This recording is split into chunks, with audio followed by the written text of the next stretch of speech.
It's nice to have your rice go just beyond, like when the water's fully evaporated, so that it, you know, it kind of caramelizes on the bottom of the pan. That's when you know it's cooked perfectly, and then that caramelized rice is just the best. So, so I'm just waiting for that. I just bought my bag because I bought some of my favorite kind of macro and cookbooks that I thought you might like want to have a flick through or just note what ones I like to use. Okay, so I'm Danielle. I can't remember the year. I was sitting there trying to think of the year, but I studied with Dean, so he might know. 2002, I did my diploma, and Colleen. So yeah, we were in the class of 2002 with Andre, and I was one of the, can you hear me? Oh, is my hair in the way? Is that better? I was one of the very lucky people that that got their diploma quite quickly. I got my diploma at the end of the year and was teaching for Andre and then cooking on the retreats. So, and I had an inherent interest in the food, so that while other people were madly scribbling all the shiatsu things, I was madly scribbling all the foods and recipe suggestions that Andre sort of gave out. So that was sort of my area of focus.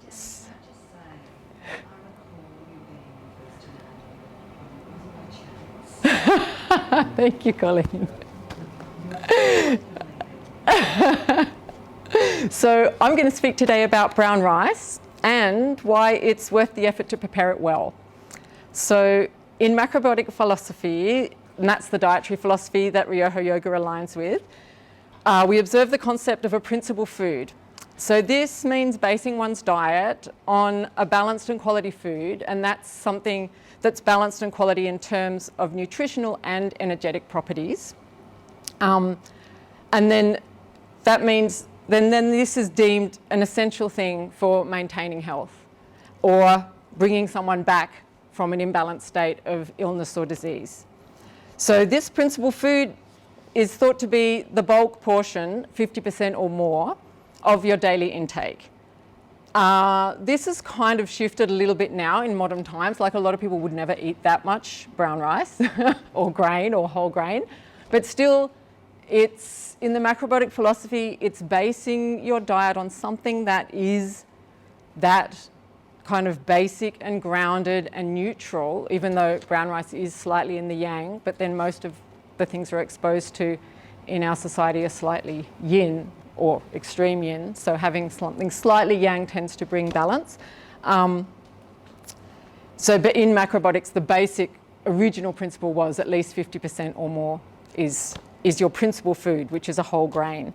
And then that is also joined by seeds and legumes, because some of your whole grains like buckwheat or quinoa are actually classified as seeds.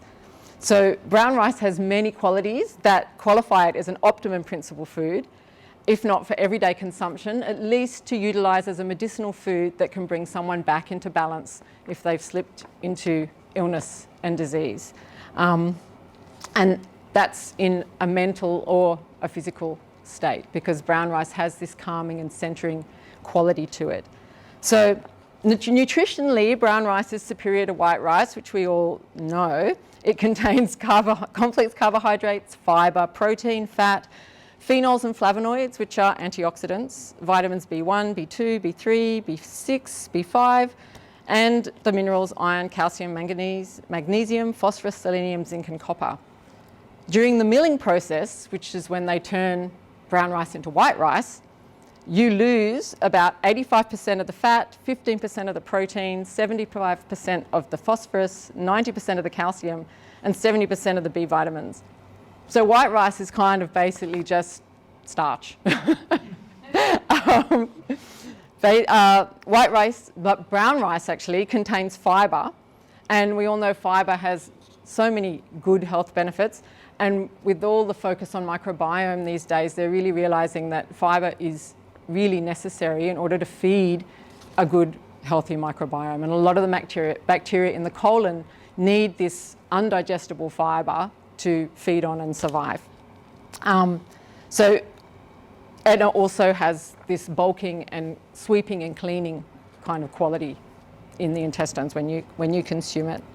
In Ryoho Yoga therapy, we use brown rice as the food that heals the gut, which is quite interesting because these days a lot of people with sort of damaged guts are saying, I can't eat brown rice, I can't eat whole grains, what are you talking about?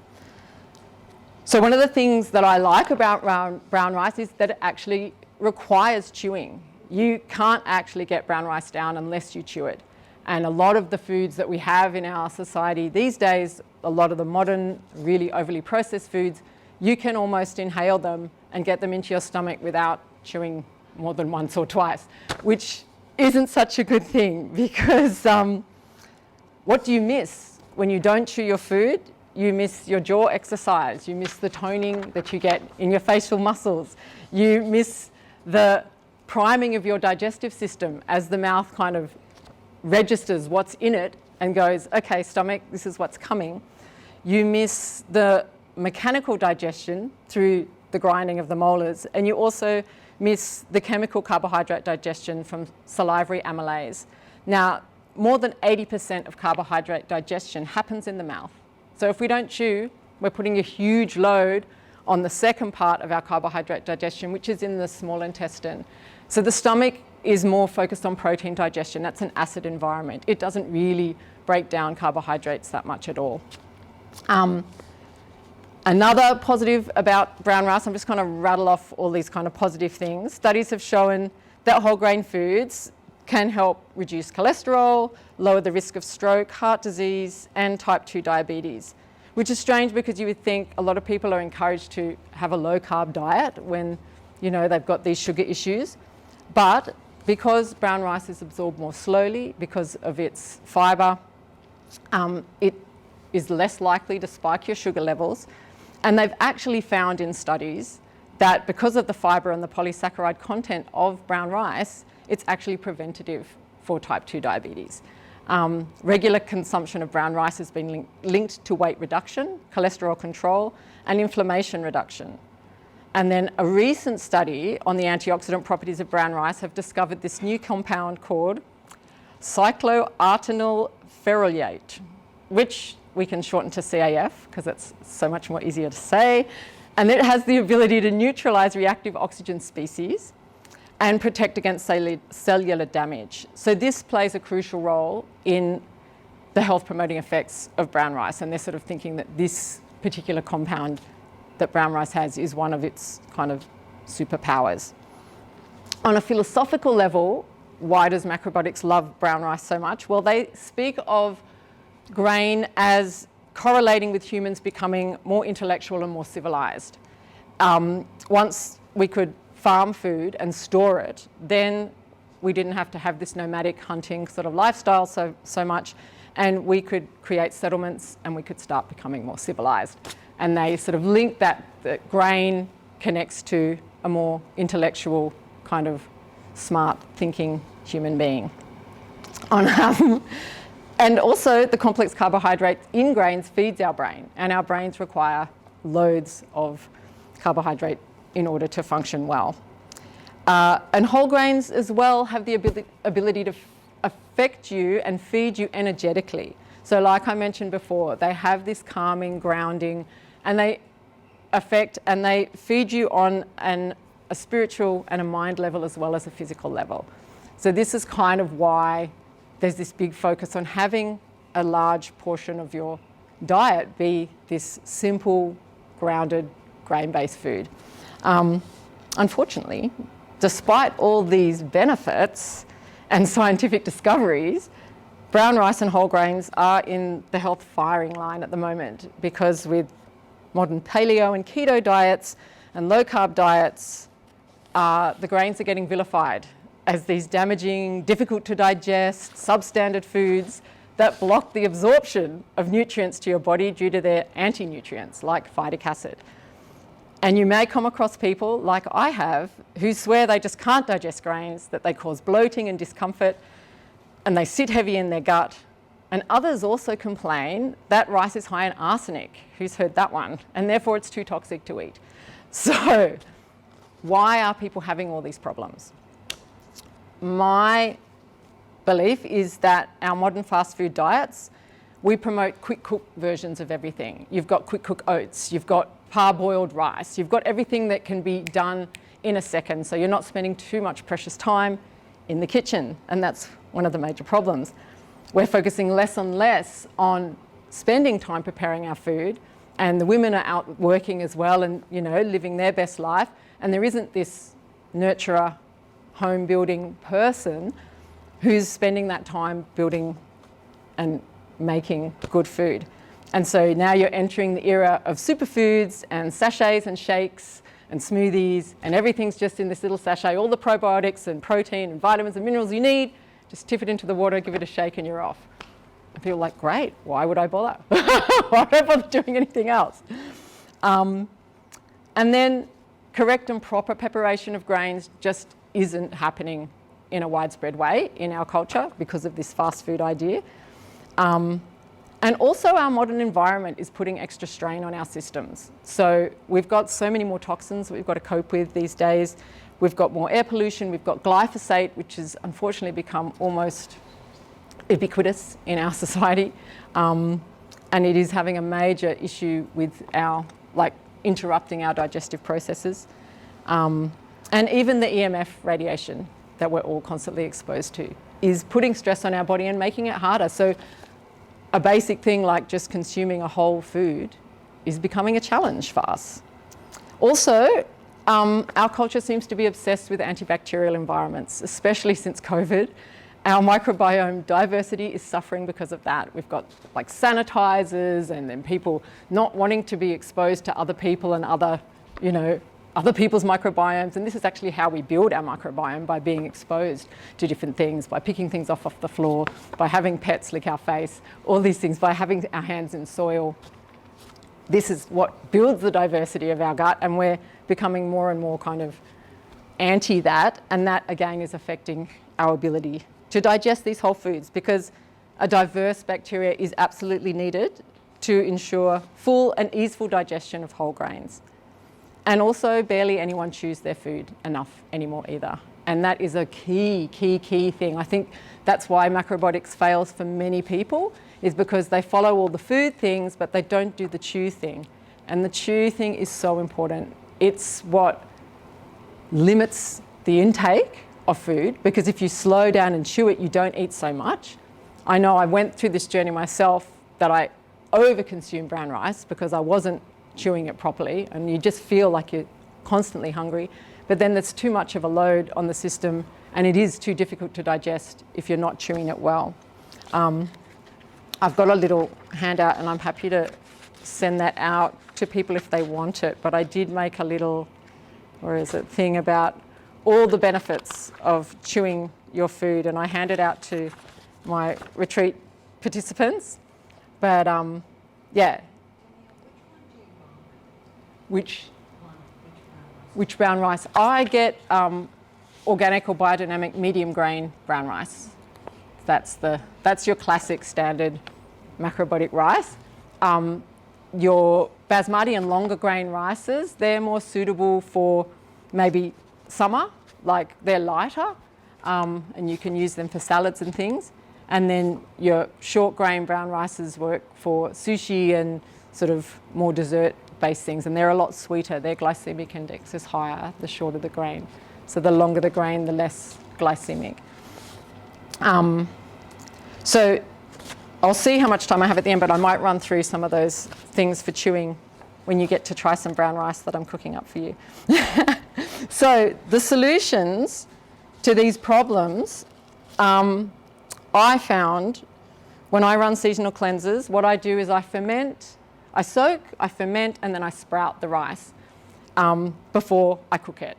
And then it just becomes a completely different food. It almost, when it sprouts, it's like its whole chemical thing changes, and it becomes more like a plant than a grain.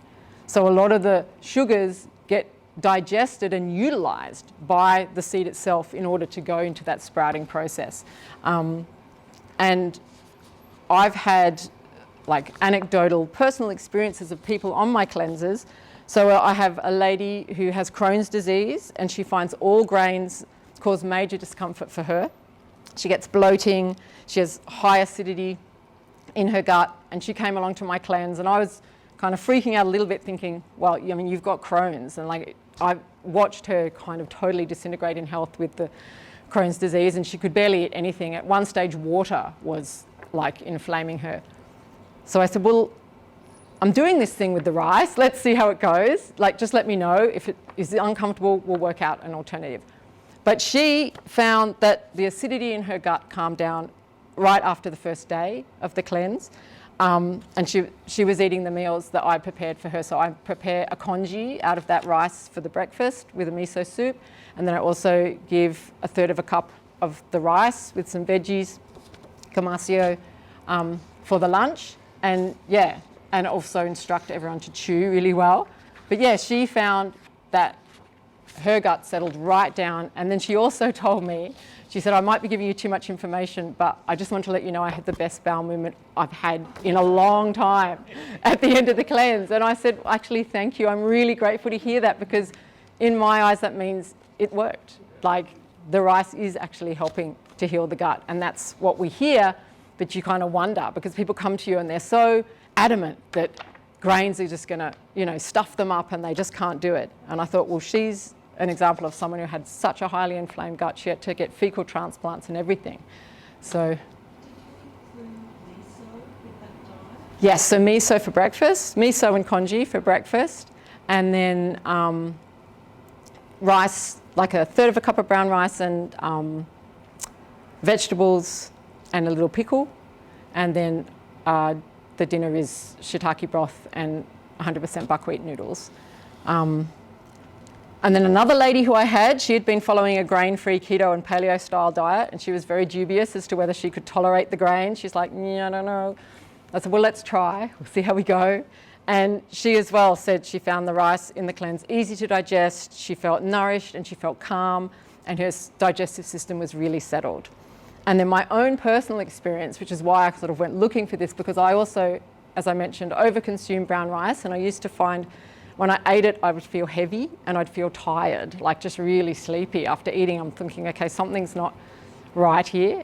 But since switching these preparation methods now, it doesn't sit heavy in my gut. I feel like I digest it easily, and I also feel more nourished, and that nourishment is sustained longer. So it takes me longer to get hungry.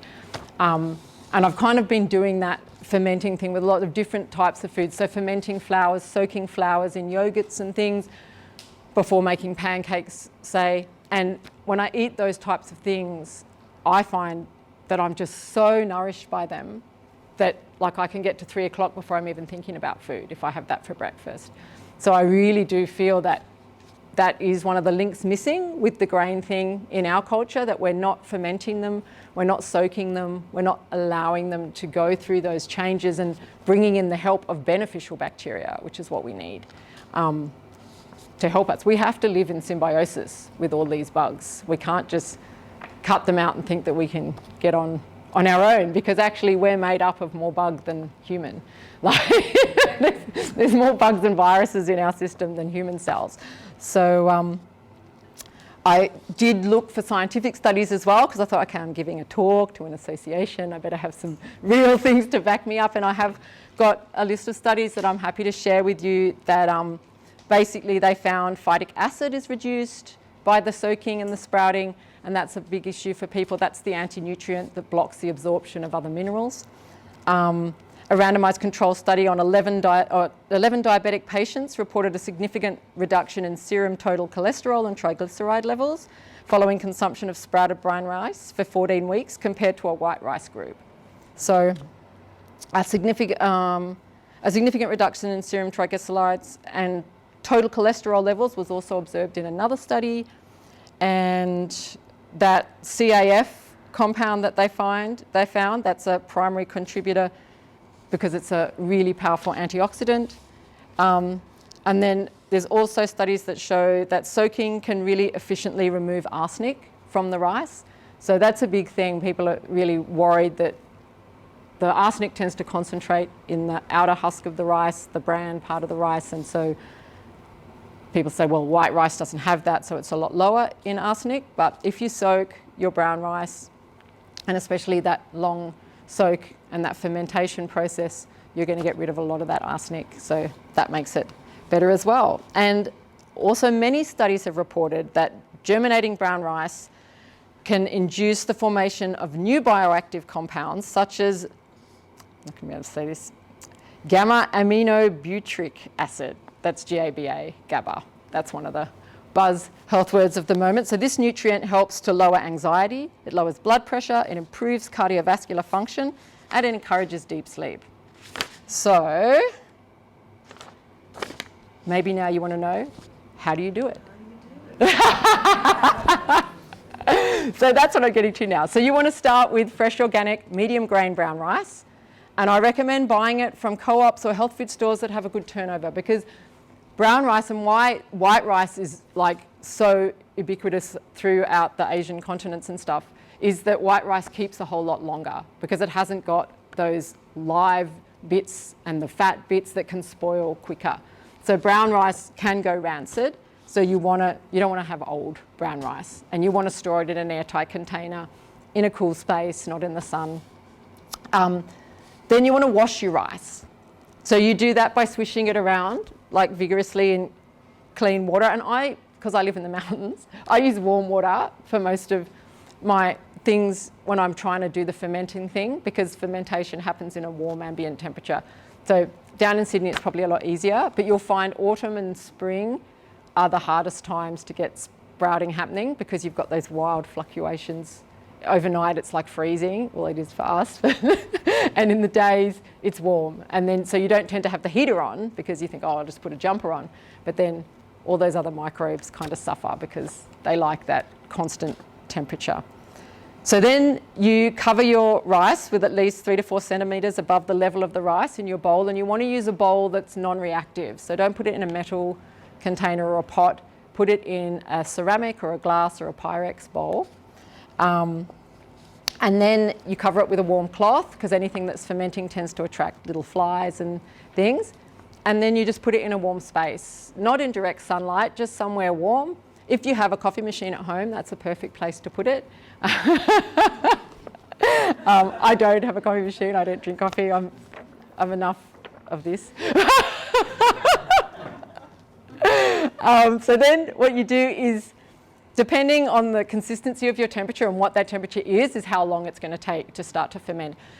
You'll know it's fermented when you drag a spoon through it and you see little bubbles come on the top. They're like, that's the bubbles of the bacteria doing their thing. So you're like, oh, it's ready. Then before you tip it out, take some of the water off the top and keep that. That will be your little seed culture, like a sourdough culture. Next time you soak your rice, you'll add that and it'll make it happen quicker. Because it can take up to 3 days the first time, but once you've got it, overnight is enough. You'll find the bubbles are there straight away. And that liquid you leave also? I just leave that liquid in the fridge. Yeah, because you don't want it to keep going, because then it could just get really gross. If you don't use it for like a few months, and even if it's been in your fridge, you'll smell it and it'll just be like, ew, it's gone more. So a nice fermentation is like when something smells a bit beery, a bit sweet, and kind of, it's got that nice smell, and then it's sort of going towards the putrefying space where it smells putrid. It's just like gross. I teach fermentation classes as well, like, making sauerkraut and things, and people are always so worried, like, how will I know if I'm going to eat something that's, totally gone bad? I'm like, you'll know. You won't be able to eat it. It'll smell so gross and it'll taste so bad. So don't worry. If it's edible, it's fine. It's the same with yogurt. Yogurt just keeps getting, it's already fermented, it's already off. Like, you don't have to follow that date. It just keeps getting more and more sour as more and more sugar gets eaten out of it. And unless it actually goes moldy and it's been contaminated by other things, it's fine. So then you're draining your soak water once you've taken your little seed, and then you're rinsing that out. And then you want to rinse it quite well, because every single seed, so this is when you're doing sprouts of any kind, once you've soaked them, when you're rinsing them, every seed puts out little kind of growth inhibitors around them, because they don't want other things growing near them. They want to have all the soil and space and nutrients around them. So if you're trying to grow, hundreds of things in a jar, you want to wash off all those growth inhibitors so they'll all sprout. So you say, come on, there's space for everyone. I'm not letting you grow that big anyway, so don't worry about it. So you rinse them really well, and then you let it drain, and you leave that in a nice warm space covered by a towel, and you just have to rinse it morning and night. It's just like watering it. You just don't want it to dry out.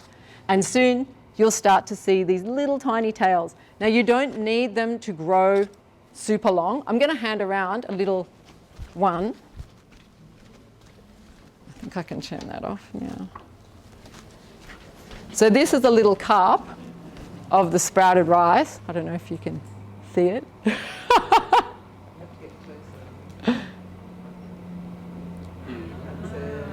So you'll see there's tails on there. Like, they don't have to be that long, but you can pass it around. As soon as you see, huh? So each day you rinse it? Yeah, you rinse it morning and night, just to make sure that it stays moist and that it doesn't sort of start to go skanky. Because if things are sitting in that water for a long time, then, you know, it starts to get, you know, molds can come and...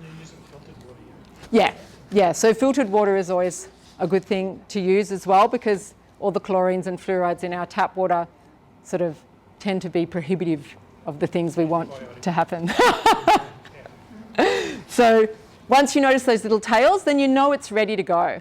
And that can happen depending on the temperature of your space in 2 to 3 days. So it is a bit of a head thing, and you have to sort of start getting into that system. It's kind of like being a sourdough bread baker. Once you get it into your system, you've always just got the rice that's ready to go, or the dough that's ready to bake, or whatever. But it does take a little while to get there. And I mean, it's not the end of the world if you don't do it, but it's just as a practice, I find that it really is a much more nutritive and easier to digest food. So then when you're cooking it, you're putting it in your pot. A heavy base pot works best because that distributes the heat nice and easily. And then you are covering it. You don't, normally, if you're just cooking brown rice straight up, it's 1 to 2, like 1 grain to 2 parts water. But because you've soaked it and it's already absorbed some of the water, I just do 1.5 times the water to the rice, because it's already primed. This is like our healthy version of pre-cooked, quick cook rice, but it actually doesn't cook quicker. It just needs less water. And then you still bring it to the boil. You put in a pinch of salt for every cup, and you obviously using quality Celtic sea salt or Macrobiotic sea salt. And then you bring it to the boil, turn it down low, and just let it cook until all the water's absorbed. And like I explained at the beginning, you want it just to go beyond that all the water absorbed part till it starts to caramelize on the bottom, and then you get that beautiful sweet sort of on the way to digested rice at the bottom. And that's basically it. Yes, yeah. And then I use that sprouted rice as well for the congee. And to do the congee, I do 1 cup of rice to 6 cups of water in a slow cooker overnight with a pinch of salt, and that just turns into a really, I mean, that's such a great breakfast food because it's so hydrating.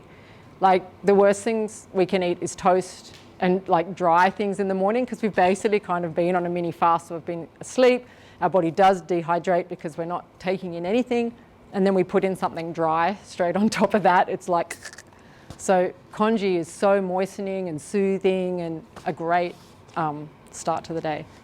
So a quick little thing, I'll run through just some quick things why you should chew your food, and then I'm going to hand out some brown rice and you can all chew it and let it dissolve into beautiful sweetness in your mouth. So chewing grinds foods into small bits. It allows it to be more easily swallowed. Poorly chewed food can actually hurt your esophagus. It can, sometimes you can even feel it tearing, you know, as you swallow poorly chewed food. Well-chewed food is more easily coated with digestive juices, and once in the stomach, it allows the body to digest it more easily. As I said before, 80% of carbohydrate, more than 80%, digestion happens in the mouth through the mechanics of chewing and salivary amylase. Chewing can be anti-aging. The brain receives up to 20% more oxygen, which stimulates the pituitary gland and the hypothalamus. These glands play a key role in rejuvenation and energy utilization, And chewing also tones the muscles of the face, so you don't get that saggy face. Chewing's also the only part of the digestion that we consciously control. So once you've swallowed it, it's like the body's taken over. So you've got to set the tone. That's, you chew it well and you take that time, then the rest of the body goes, oh, okay, this is how we do it. Not, you know. And it really does make a difference. Keeping your food in your mouth longer while chewing allows the food's flavours to be recognised by the tongue. The message goes to the brain, that contacts the digestive system, and it prepares it for better assimilation of that food. And through chewing, you may even discover that a food you thought you liked, you don't actually enjoy. Because a lot of the time we eat from habit, and you're like, oh, actually, I don't want this right now. And you might just leave it aside. Saliva is also our first defense against bacterial infection. So saliva is really good at killing off bad bacteria. So chewing food well creates more surface area that the saliva can act on, and therefore gets rid of foodborne bacteria. And also saliva is alkaline. Saliva is alkaline, and it helps to balance the acidity of most carbohydrate and protein foods. So as was spoken of before by James, you know, alkaline in the body is a lot better than acid. Acid tends to be the toxins and the illness and the waste that we want to get rid of. So I encourage you to try chewing a mouthful of rice 100 times. It becomes incredibly sweet. And it's actually turning into glucose in your mouth if you do that. And then you end up with a mouthful of wonderfully sweet liquid with little bits of fibre floating around in it. And this is the perfect energy for your body, and it will be absorbed in a harmonious way that doesn't strain your digestive system.